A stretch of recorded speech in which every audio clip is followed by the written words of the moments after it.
이스라엘 백성들에게 가나안 땅을 주시겠다라고 약속을 하셨습니다. 그러면은 우리가 기억해야 될 것은 무엇이냐면은 하나님께서 왜 이스라엘 백성들에게 가나안 땅을 주시느냐, 거기에 우리가 조금 주목을 해야 됩니다. 땅의 목적이 있는 것이 아니라 그 땅에 들어가서 사는 사람이 중요하기 때문에 그 땅을 주는 겁니다. 땅을 주기 위해서 하나님께서 이스라엘 백성들을 출애굽시킨 것이 아니라 출애굽시킨 이스라엘 백성들이 살아갈 수 있는 땅을 주시기 위해 곳을, 장소를 허락하기 위해서 그 땅을 허락하신 겁니다. 그러므로 이스라엘 백성들에게 있어서 중요한 것은 땅이 아니라 내가 그 땅에 들어가서 살 만한 자격이 되느냐가 문제가 되는 것이죠. 근데 우리는 항상 집중할 때 무엇에만 집중하냐면은 땅에 집중을 하죠. 가나안 땅, 거기에 집중을 하는 것이죠. 하나님께서 왜 그 사람들에게 그 땅을 주셨을까요? 이유는 간단합니다. 하나님께서 거룩하신 백성으로 불러주셨고 거룩한 땅에 들어가 거룩하신 하나님께 예배드리는 거룩한 백성이 되라고 그 땅을 주셨습니다. 그러면은 이스라엘 백성들이 추구해야 될 것은 무엇이냐면은 땅이 아니라 그 땅에서 내가 어떠한 존재가 되느냐, 이게 더 중요한 것이겠죠. 그래서 이스라엘 백성들이 불신앙이 나오게 되었고 그 불신앙으로 인하여서 10명의 지도자들이 이스라엘 백성들 눈앞에서 죽는 일들이 일어나게 되었습니다. 그리고 하나님께서 민수기 15장 말씀을 통하여서 이스라엘 백성들에게 그 땅에 들어가서 어떠한 삶을 살아야 되는 것이 맞는 것인지, 하나님과의 관계와 이스라엘 백성들 서로 이웃과의 관계를 통하여서 정리를 해 주셨습니다. 그 정리한 내용이 민수기 14장 40절과 15장 40절과 41절 말씀에 소개되고 있습니다. 우리 민수기 15장 40절 41절 말씀을 한번 보시죠. 그리하여 너희가 내 모든 계명을 기억하고 행하면 너희의 하나님 앞에 거룩하리라. 나는 여호와 너희 하나님이라. 나는 너희의 하나님이 되려고 너희를 애굽 땅에서 인도하여 내었느니라. 나는 여호와 너희의 하나님이니라 라고 말을 합니다. 그러니까 하나님께서 이스라엘 백성들에게 요구하는 것은 딱 한 가지입니다. 계명을 기억하고 그대로 행하라 라는 것이죠.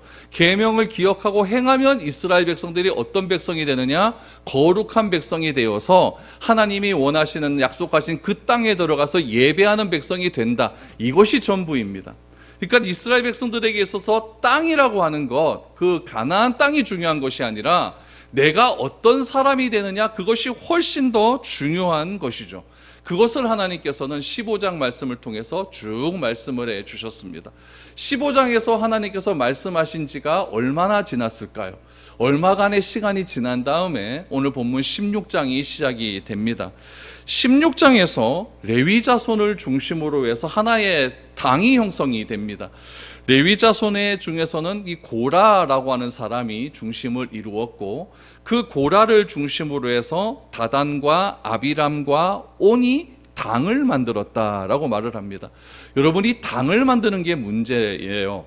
우리 고린도전서, 우리 오후 예배 시간에도 보지만 고린도전서에 나오는 첫 번째 문제점이 무엇이냐면은 사람에게 속한 것이 문제라고 했습니다.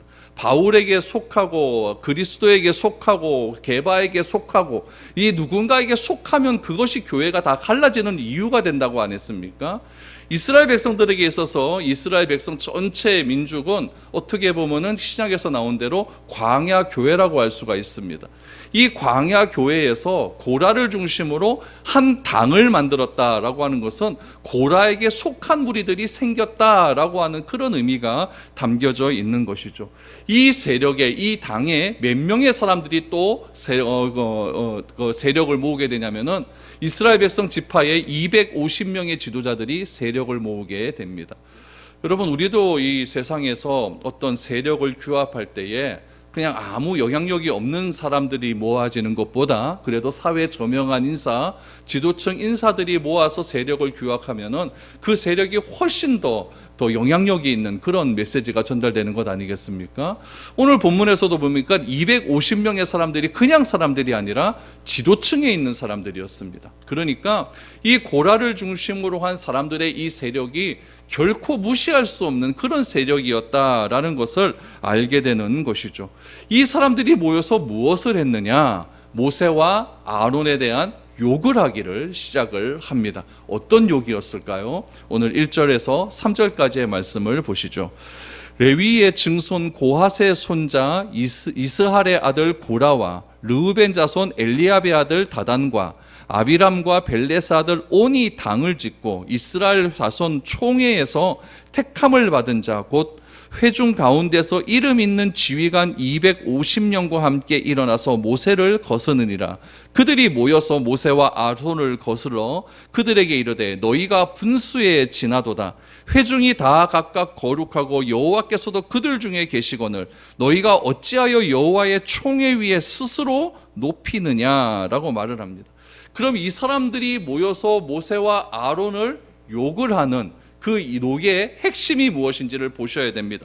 첫 번째는 무엇이냐면은 3절 말씀해 보니까 너희가 분수에 지나도다 라고 말합니다.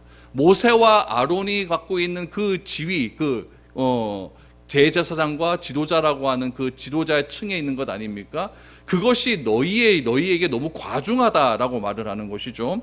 두 번째는 무엇이냐면은 회중이 다 거룩하다라고 말합니다. 이스라엘 전체가 거룩하다는 거죠. 세 번째는 무엇이냐면은 거룩하고 여호와께서도 우리 중에 다 계신다라고 말을 하는 거죠.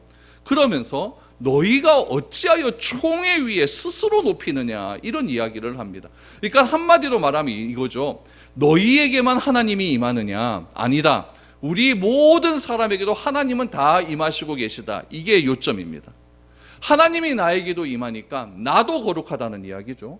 모세와 아론에게만 하나님이 임해서 모세와 아론만 거룩하기 때문에 이스라엘의 지도자 대제사장의 직분을 주신 것이 아니라 우리 전체에게도 하나님이 임하셨고 그러므로 우리 모든 사람도 거룩하기 때문에 우리도 뭐 할 수 있다? 지도자 할 수 있고 제사장 할 수 있다는 이야기입니다. 그러면서 이들이 하는 이야기의 결론이 무엇이냐면은 너희가 어떻게 스스로 너희를 높이고 있느냐라는 것이죠. 너희 스스로가 아론과 모세가 스스로 지도자 위에 올라왔고 또 스스로 대제사장의 직분을 맡았다라고 이렇게 이야기를 하는 것이죠. 이 정도로 이렇게 이 사람들이 모여서 모세에게 아론에게 이야기할 정도면은 이들이 철저하게 준비했다는 것을 알 수가 있는 것이죠.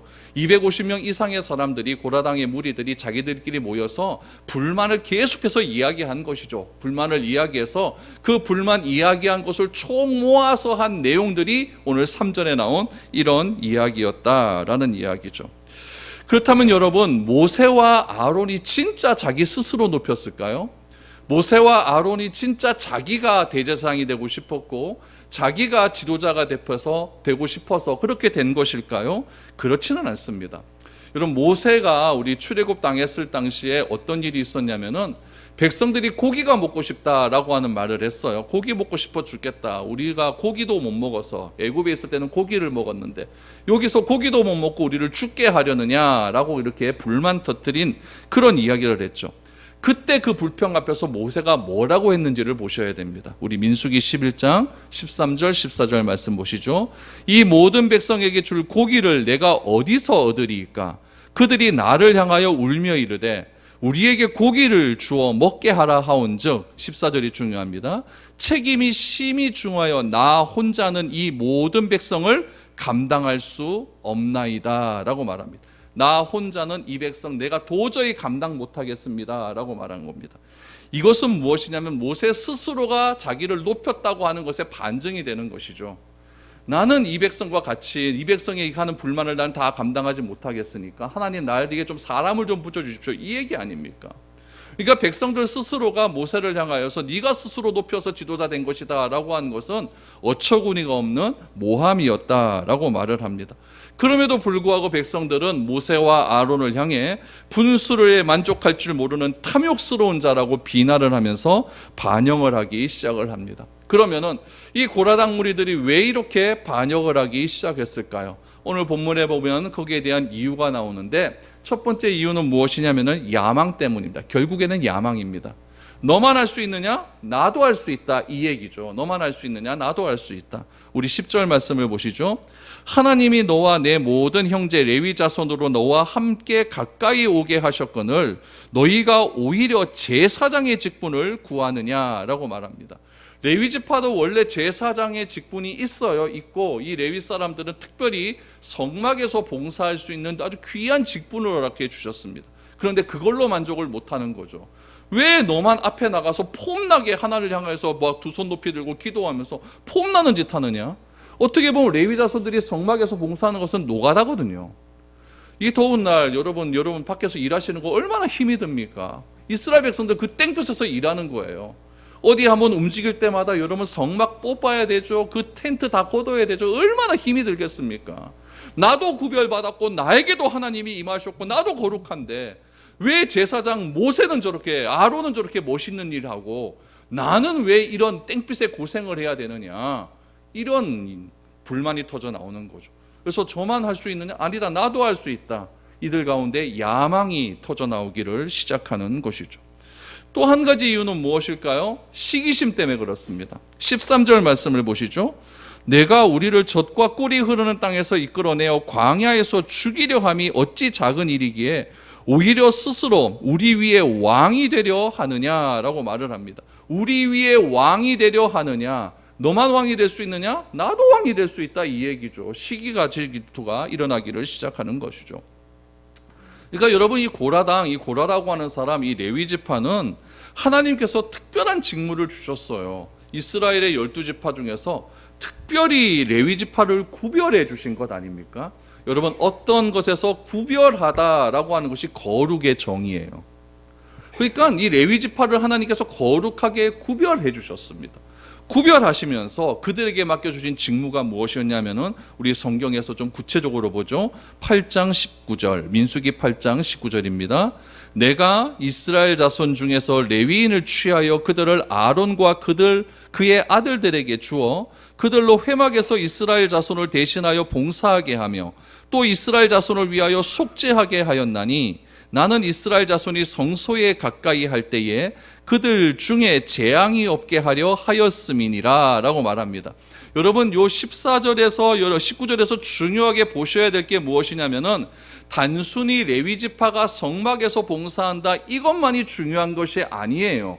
성막에서 잘 봉사해서 하나님께서 주신 은혜가 이스라엘 백성들에게 잘 내려야 돼요.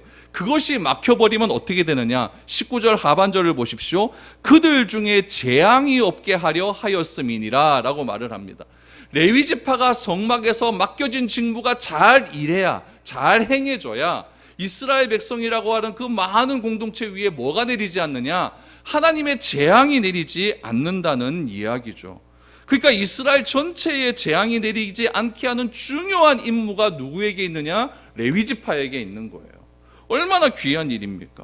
그런데 자신에게 주어진 이러한 역할이 있음에도 불구하고 나도 아론처럼 제사장이 될 수가 있다, 나도 모세처럼 지도자가 될 수가 있다라고 하는 것은 결국 무엇이냐? 하나님께서 나에게 베풀어 주신 이 레위 지파로서 성소에서 봉사하게 하는 이 은혜를 저버리는 일이죠.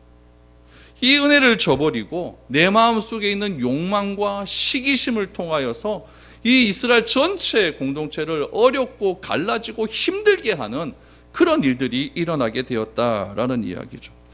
그래서 다른 사람보다 우월하게 되고자 하는 이 야망은 결국 뭐가 되느냐?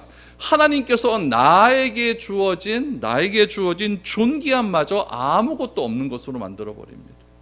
하나님께서 레위 지파 사람들을 거룩하게 구별하여 주셨다. 얼마나 존귀한 일입니까? 그 존귀한 일을 내가 하나님께서 주신 그것을 은혜로 받아들여서 하나님이 주신 그 직분의 최선을 다함을 통해 하나님께서 이스라엘 백성들에게 재앙이 내리지 않게 하셨다. 얼마나 존귀하고 귀한 일입니까? 그것이 무엇으로 다 파괴됩니까? 내 안에 있는 야망과 내 안에 있는 시기심으로 다 파괴되어 버리니까 하나님께서 나에게 주신 은혜가 다 무너지는 그런 일들이 일어나게 된다는 이야기죠. 특별히 모세가 감당하고 있는 지휘관의 직무가 모자라다, 분수에 지나다라고 하는 이야기는 결국 무슨 말입니까? 나 같으면은 너가 하는 것보다 훨씬 더 잘한다, 이런 얘기 아닙니까? 그걸 결국 성경에서는 뭐라고 이야기하냐면 교만이다라고 이야기를 합니다. 바울은 이러한 일을 무엇이라고 얘기하냐? 자족하는 비결을 배워야 된다. 내 안에 있는 것 이상의 것을 생각하지 말아야 된다. 이렇게 바울은 우리에게 권면을 하고 있는 것이죠. 여러분, 이런 반역이 모세 앞에서 일어났습니다. 여러분, 우리도 그렇잖아요. 우리도 누가 나를 향하여 누가 뭐 욕하나 해가 했는데 그 욕이 뒤돌아서 나에게 들리면 우리 팔을 떨지 않습니까? 어떻게 나에게 이럴 수가 있냐, 막 난리가 납니다. 난 가고 그냥 끝이다 하면서 휴대폰 딱 열어놓고 삭제. 이거부터 시작을 하죠. 그럼 모세는 어땠을까요? 모세는 인스타 끝 이렇게 했을까요? 그거 아니에요. 모세는 이 고라당의 이 반역 앞에서 하나님 앞에 엎드리기를 시작을 합니다. 4절 5절 보십시오. 모세가 듣고 엎드렸다가, 저는 이 4절에서 깜짝 놀랐습니다. 듣고라는 말에 깜짝 놀랐습니다. 지금 모세 앞에서 대놓고 하는 소리예요. 뒤에서 돌아서 듣는 것도 아니라 대놓고 하는 소리입니다. 듣자마자 모세가 한 행동은 무엇이냐면 엎드렸다가 뭐라고 하느냐, 고라와 그의 모든 무리에게 말하여 이르되 아침에 여호와께서 자기에게 속한 자가 누구인지 거룩한 자가 누구인지 보이시고 그 사람을 자기에게 가까이 나오게 하시되 곧 그가 택하신 자를 자기에게 가까이 나오게 하시리니 라고 말을 합니다. 여러분, 하나님께서 이스라엘 백성들에게 요구하시는 것은 땅이 아니라 이스라엘 백성들이 어떤 사람이 되느냐가 더 중요하다고 했죠. 그것을 가리켜서 15장에서는 거룩이다라고 말을 했습니다. 그 거룩이 모세에게는 어떻게 나오느냐, 거룩은 곧 하나님께 모든 것을 맡기는 태도라는 것을 우리는 알게 됩니다. 자기가 해명하지 않고 하나님의 손을 바라보는 태도가 거룩이라는 것이죠. 영웅적인 기질을 발휘해서 사람들을 굴복시키는 행동보다 더욱 값진 태도는 무엇이냐면은 그 사람들 앞에서 먼저 자기를 변명하는 것이 아니라 하나님 앞에 엎드리는 그런 자세가 필요하다라는 이야기죠. 여러분, 우리가 억울한 일을 당할 때, 역경을 만날 때 한 번에 해결하고 싶지만 진정한 해결책은 내 안에 있는 것이 아니라, 내 변명에 있는 것이 아니라, 내 말 주변에 있는 것이 아니라 하나님 손에 있다는 것을 인정하는 태도가 무엇이냐? 거룩이라는 이야기예요. 신앙은 다른 것이 아니라 하나님 앞에 내가 어떤 태도를 보이는가, 이것이 참된 신앙의 자세입니다. 종교적인 행위가 많다고 해서 그것이 신앙을 결정하는 기준이 될 수가 없습니다. 신앙은 하나님을 대하는 나의 태도를 통해서 알게 되는 것이죠. 그 태도가 오늘 모세는 어떻게 등장을 하게 됐느냐? 엎드렸다라고 하는 것으로 나오게 되는 것이죠. 그러면서 무엇이라고 이야기하느냐? 하나님께서 모세에게 말씀하시기를 거룩한 자가 누구인지 한번 하나님 앞에 한번 판단받아 보자라고 했었을 때에 하나님은 이렇게 말씀하셨습니다. 6절 7절이죠. 이렇게 하라. 너 고라와 내 모든 무리는 향로를 가져다가 내일 여호와 앞에서 그 향로에 불을 담고 그 위에 향로를 두라. 그때에 여호와께서 택하신 자는 거룩하게 되리라. 레위 자손들아, 너희가 너무 분수에 지나치느니라 라고 말을 합니다. 모세는 하나님의 영의 인도함을 따라서 교훈받은 대로 고라에게 말합니다.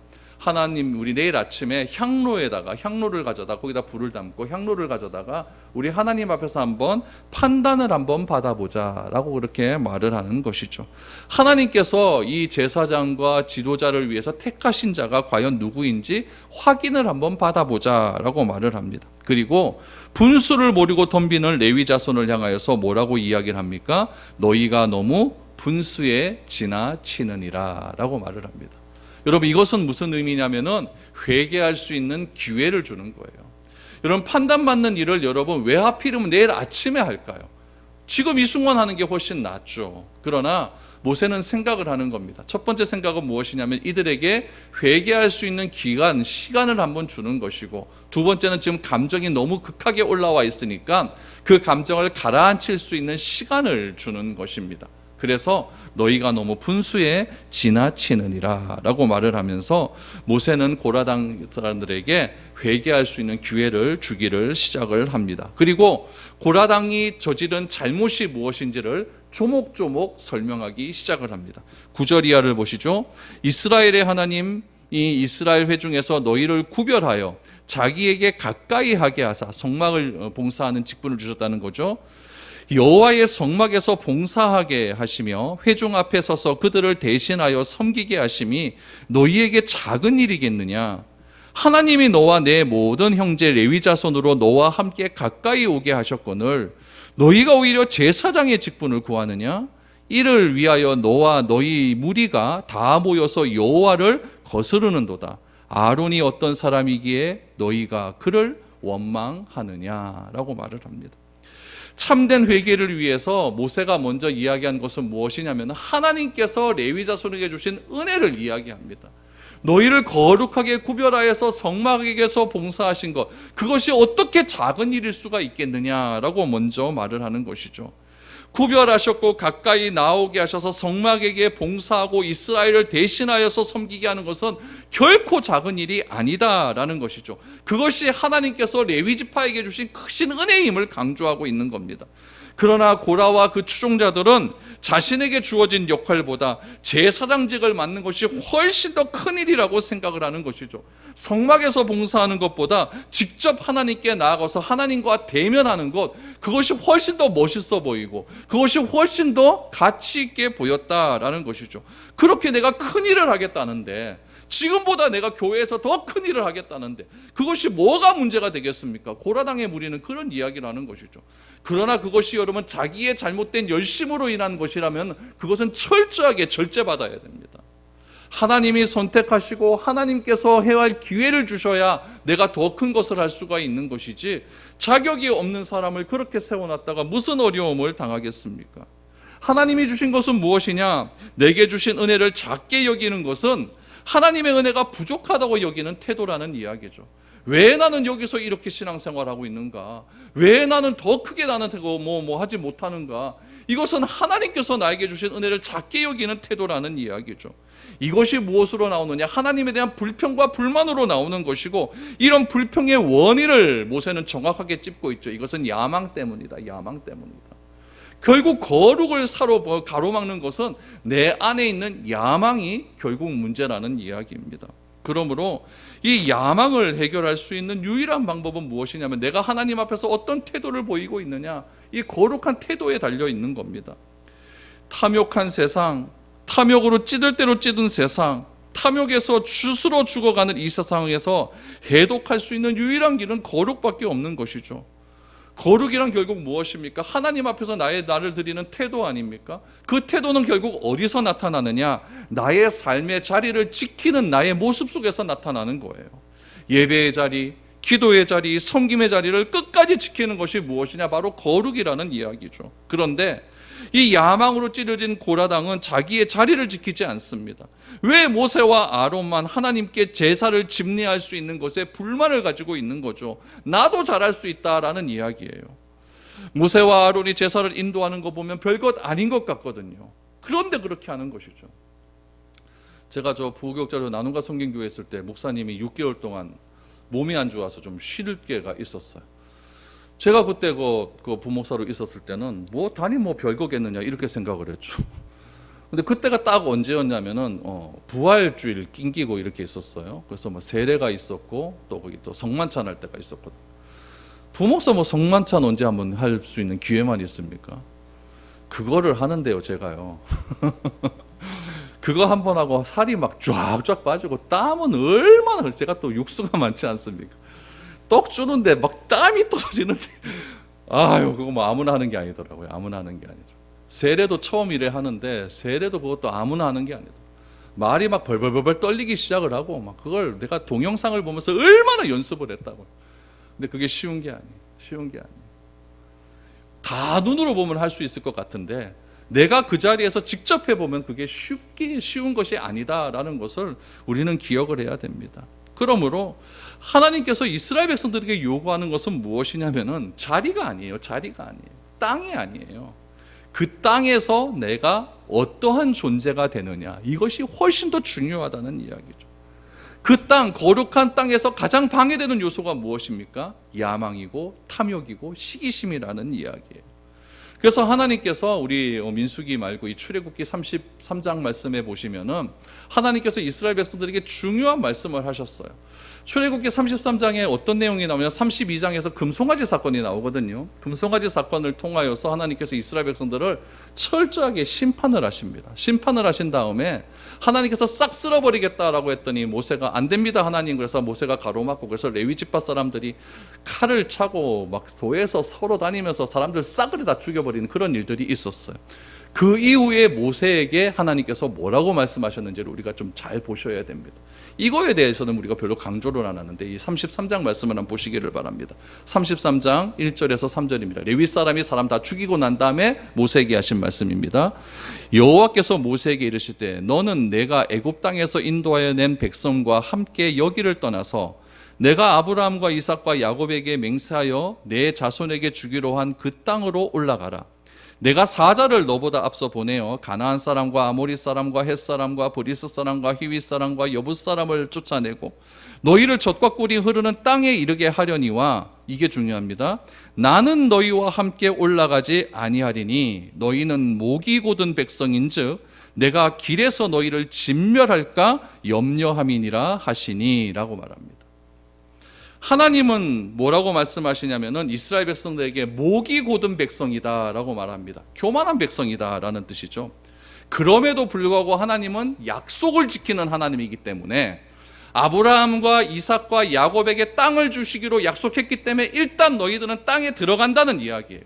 들어가되 나는 너희와 같이 안 가겠다, 이 말씀을 하고 있는 것이죠. 얼마나 충격적인 말씀입니까? 이번 주에 신문에서 충격적인 얘기가 하나 나왔어요. 광주에 있는 목사님인데 우리 교단이에요. 개척을 했어요. 2년 동안 개척을 했는데 사람이 한 명도 안 왔습니다. 자기 가족만 있는 거죠. 사모님하고 애 하나, 딱 3명이 있는 거예요. 얼마나 힘듭니까? 보증금 다 까먹고 월세는 못 내고 그렇게 있을 때 누가 왔냐면은 신천지에서 사람이 들어왔어요. 사람이 와서 뭐라고 이야기했냐면은 그 교회 그대로 유지할 수 있도록 내가 도와주겠습니다, 이렇게 얘기한 거죠. 교회 부흥시켜 드리겠습니다. 그동안 밀린 월세 다 내드리겠습니다, 그렇게 이야기를 했어요. 근데 이분이, 이 목사님이 신천지가 왔었을 때에 그 사람이 신천지인 걸 밝히고 왔거든요. 그래서 교회를 다시 회복시켜 주겠다고 말을 하는 거예요, 사람으로. 여러분 같으면 이 목사님이 이 제안을 거절할 수 있을 것 같습니까? 없을 것 같습니까? 우리 지금 사람 여기 몇 앉아 있는데 신천지가 와서 여기 200명 만들어 드리겠습니다, 우리 사람 다 끌어서 앉혀 드리겠습니다. 거부하기가 쉽지가 않아요. 이게요, 진짜 쉽지가 않아요. 그리고 이 목사님 거의 좀 극에 달아 있지 않습니까? 나가야 되니까요. 그래서 그거를 제안을 받아들였어요. 받아들였는데 6개월 만에 진짜 사람이 꽉 찬 거죠. 청년 찬양팀이 와가지고 찬양을 하고 난리가 났습니다. 그러니까 노예가 깜짝 놀란 거죠. 아, 부흥하는 교회다. 목사 위임을 시키고 교회에서, 노예에서 이 막 부흥하는 교회에 막 뭐 케이스 스터디를 하고 난리가 난 거죠. 그러다가 한 몇 달 지나다가 거기서 신천지가 드디어 이제 본색이 드러나기 시작하는 거죠. 그 목사님 뜻대로 할 수 있는 것들이 하나도 없게 되었습니다. 우리 이만희 뜻을 따라야 된다. 그러면서 처음에는 우리 합동교단 로고 딱 걸어놓고 교회 이름을 딱 적어놨는데, 그렇게 딱 선언하고 나서 교회 노회에서 다 이렇게 막 모든 일을 다 행사를 다 치르고 나서 그 다음 달부터는 신천지 마크로 바뀌기 시작했습니다. 근데 바꿔는 어떻게 바꿨느냐? 우리 합동로단 로고하고 비슷하게 바꿨어요. 색깔만 바꿔놓고. 그리고 교회 이름을 딱 바꿔놨습니다. 여러분, 이게 오늘 우리가 추구하는 문제예요. 우리를 유혹하는 것이 이거예요. 우리도 원하는 부흥이 있잖아요. 원하는 기도의 응답이 있잖아요. 원하는 인생이 있을 것 아닙니까? 원하는 교회 다 허락해 준다고 합니다. 내가 원하는 것을 이루기 위해서 노하우도 제공해 주고 내가 원하는 것을 이루기 위해서 재정도 해준다고 합니다. 그런데 그 계획과 삶 속에 만약 하나님이 없다면 어떤 결정을 내리시겠습니까? 오늘 하나님께서 모세에게 한 말씀이 이겁니다. 너희가 원하는 것 다 주겠다. 가나안 땅도 주겠고 그 땅에 들어갈 때에 족속들이 있으니까 내가 먼저 사자를 보내어서 그 땅의 사자들 그 땅의 사람들 싹 쓸어버리겠다. 그리고 너는 거기서 잘 먹고 잘 살아라. 그러나 나는 너희와 함께하지 않겠다라고 말을 합니다. 그때 모세가 어떻게 기도하느냐? 출애굽기 33장 15절 말씀해 보니까 모세가 여호와께 아뢰되 주께서 친히 가지 아니하시려거든 우리를 이곳에서 올려보내지 마옵소서. 기도의 응답이 이렇게 이루어진다고 한들 내가 그토록 원하는 것을 얻었고 원하는 인생을 얻었다고 하지만, 그래서 약속의 땅에 들어갔고 내 기도의 응답이 이루어졌고 내가 목표하는 것이 이루어졌다고 한들, 그 목표와 그 이루어진 것에 주님이 계시지 않으면 내가 원하는 그 목표, 그 자리는 가나안이 아니라 또다시 광야입니다. 그러나 지금 내 앞에 보이는 환경은 진짜 어떻게 될지 잘 모르겠어요. 그래서 내 앞에 문제 어떻게 해결해야 될지 잘 모르겠어요. 우리 교회도 어떻게 될지 잘 모르겠고, 나의 자녀들도 어떻게 될지 잘 모르겠고, 직장도 어떻게 될지 잘 모르겠고, 나의 생이 어떻게 될지 진짜 잘 모르겠지만, 이런 나의 삶이 말할 수 없는 어려움의 광야라 할지라도 내가 이 어려움 속에서 내가 날마다 눈물 짓는 그 눈물의 여정 속에 하나님이 함께 계시면 난 이미 목적지에 도착한 것과 똑같은 것입니다. 이것을 기억하셔야 돼요. 훗날 모세는 40년의 광야 생활을 다 보낸 후에 어디에 올라가느냐? 느보산 꼭대기에 올라갑니다. 느보산 꼭대기에 올라가면요, 저도 올라가 봤는데 이스라엘 땅이 한눈에 쫙 들어옵니다. 사해 바다가 쫙 펼쳐지고요, 이스라엘 땅이 얼마나 한눈에 잘 보이는지 모릅니다. 그것을 하나님께서 모세에게 다 보여줍니다. 그리고는 하나님이 모세에게 뭐라고 말을 하느냐? 다 봤니? 예, 다 봤습니다. 그런데 너는 그 땅 못 들어가. 이렇게 말을 합니다. 여러분, 저 같으면요 난리 나죠. 하나님 그런 식으로 하면 곤란하죠. 이렇게 나오죠. 그런데 여러분, 신명기를 읽어보시면은 모세가 그 하나님 너 그 땅 못 들어가 이것에 대해서 모세가 한 말이 나오는지 찾아보시기 바랍니다. 한마디도 안 나옵니다. 왜 안 나올까요? 그 부분에 대해서는 기록할 필요가 없기 때문에 그렇습니다. 이미 40년간 광야의 삶 속에서 모세 자신은 약속의 땅과 관련된 목적지에 이미 도착을 했기 때문에 그렇습니다. 무슨 말이냐면은 모세는 약속의 땅 가나안이 목적지가 아니었습니다.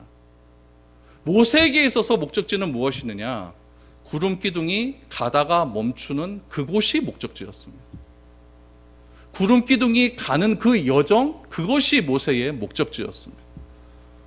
밤에 갑자기 불 기둥이 움직이기 시작한다? 그럼 그곳이 바로 모세의 목적지였다는 이야기죠. 여러분, 이것이 바로 무엇이냐? 거룩입니다. 그런데 우리는 약속을 원하고 약속을 성취하기 위한 내비게이션을 원하는데 주님은 그것을 원하지 않습니다. 주님께서 가야 할 진호만 그려주셔서 그래서 목적지만 딱 찍어주시면은 우리는 뭐 상황이 어떤 뜻이 상관없이 나는 목적지대로만 나는 가겠습니다. 이것이 우리가 하나님께 늘 기도하는 거예요. 하나님 목적지 내가 원하는 거 그것만 하나님 이루어 주세요. 요 문제만 해결해 주세요. 그럼 내가 뭐든지 하겠습니다. 그렇게 이야기합니다. 그리고는 뭐라고 이야기해요? 내가 약속의 땅 목적지에 내가 들어가 있을 테니까 주님께서 일단 들어오시든지 마시든지 그건 주님께서 알아서 하시고 일단 내 목적이 중요하니까 내 인생의 내비게이션에 목적지만 주님 좀 찍어주세요 라고 말을 합니다. 요즘 여러분 제가 서점에 이렇게 들어가서 이렇게 쳐보면은 그 베스트셀러 순위가 쫙 나옵니다. 기독교 베스트셀러 순위가 뭔지 압니까? 첫 번째 이런 거예요. 진짜 웃기죠. 기독교인의 자녀 교육법, 성공하는 그리스도인의 5가지 습관, 성경적인 재정 방법, 왕의 재정, 교회 부흥의 비법. 이런 것들이 뭐냐면은 하나님 지도의 내비게이션의 목적지만 찍어주세요. 이 얘기입니다.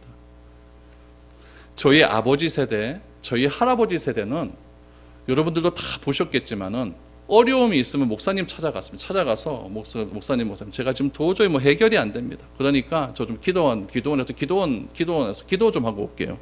그러면서 하는 말이 무엇이냐면은 내 이 문제가 해결될 때까지. 그러니까 이 문제가 해결된다라고 하는 이야기는 하나님에 대한 신뢰가 완전히 내가 100% 될 때까지 소나무 뿌리라도 하나 뽑고 오겠습니다. 이런 얘기 해봤으면 안 해봤습니까? 저희 아버지도 그렇고 저희 할아버지도 다 그런 얘기 하셨어요. 이게 어떻게 보면요 정말 무식한 일 같아요. 저도 기도원 가서 소나무 뿌리 한번 뽑아온다고 뿌리를 막 뽑는다 죽어도 안 뽑힙니다. 그거 안 뽑히지만은 내 힘으로는 안 되니까 일단 하나님 내 믿음의 점검부터 먼저 하겠습니다 라고 하는 세련되지도 못하고 정말 이건 과학적이지도 않고 그런 방법으로 하나님께 매달렸을 때에 하나님은 그런 사람에게 은혜를 베풀어 주셔서 가는 모든 과정 속에서 비록 힘들고 어렵다 할지라도 내가 원하는 목적지에 도착하지 않았다 할지라도 그 과정 속에서 은혜를 베풀어 주셨다는 것을 많이 보았습니다. 그러나 오늘날에는 이런 모습들을 찾아보기가 쉽지가 않습니다. 저부터가 그래요. 저부터가. 여러분들은 어떻습니까? 그때나 지금이나 저희 할아버지 세대나 저희 아버지 세대나 제가 지금 살아가는 이 세대나 제 자식들의 세대나 삶의 어려움과 고통은 똑같습니다. 똑같습니다. 그러나 내 뜻대로 내 앞에 닥친 상황을 해결할 수 없다고 하는 철저한 낮아짐이 있을 때에 이거는 환경에 상관없이 그 문제는 하나님이 해결해 주시는 겁니다. 그것이 주님과 함께 가는 유일한 비결이었어요. 내가 지도 보고 목적지에 도착해서 내가 원하는 것을 이루었다고 한들 내 주변에 주님이 계시지 않는다면 그것이 무슨 소용이 있겠습니까? 주께서 함께 가시지 않겠다면 나는 그곳에 올라가지 않겠습니다 라고 하는 모세의 절박한 기도가 우리에게도 똑같이 있어야 됩니다. 모세와 아론을 250명과 고라당 자손이 보았을 때 부족함이 많았겠죠. 어떻게 200만 명의 사람의 마음속에 모세와 아론의 마음이 꼭 들 수가 있겠습니까? 다 들 수는 없는 거예요. 어떻게 지도자가 200만 명 한 사람 한 사람의 모든 피로를 다 채워줄 수 있고 그들의 목마름을 다 해결해 줄 수 있었겠습니까?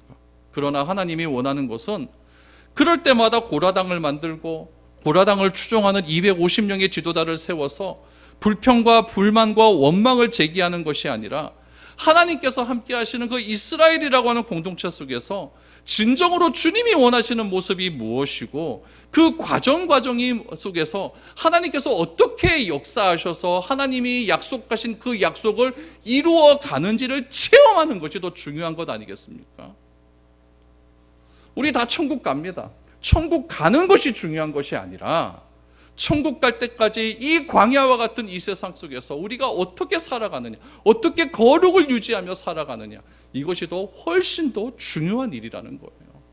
그래서 하나님은 불신앙의 불평의 말을 가진 사람들을 그 자리에서 쓸어버리셨고 거룩의 모습을 보이지 않는 야망의 모습을 보이고 시기심의 모습을 보이는 그 사람들에게 철저하게 심판하시는 모습을 우리는 보게 될 것입니다.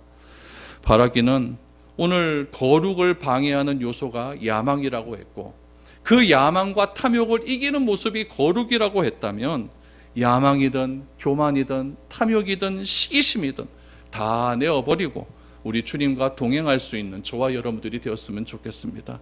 하루하루 살아가는 거 쉽지 않습니다. 어렵습니다. 그러나 그 하루하루 살아가는 우리의 눈물의 여정 속에 주님이 함께 계신다고 한다면 그 주님이 함께 계시는 그곳이 바로 가나안 땅이고 그곳이 바로 나의 삶의 목적지고 그곳이 바로 하나님의 은혜가 넘치는 그 자리임을 기억하시고 오늘 하루의 삶도 일주일의 삶도 그렇게 하루를 살아갈 수 있는 저와 여러분들이 될 수 있기를 축복드립니다.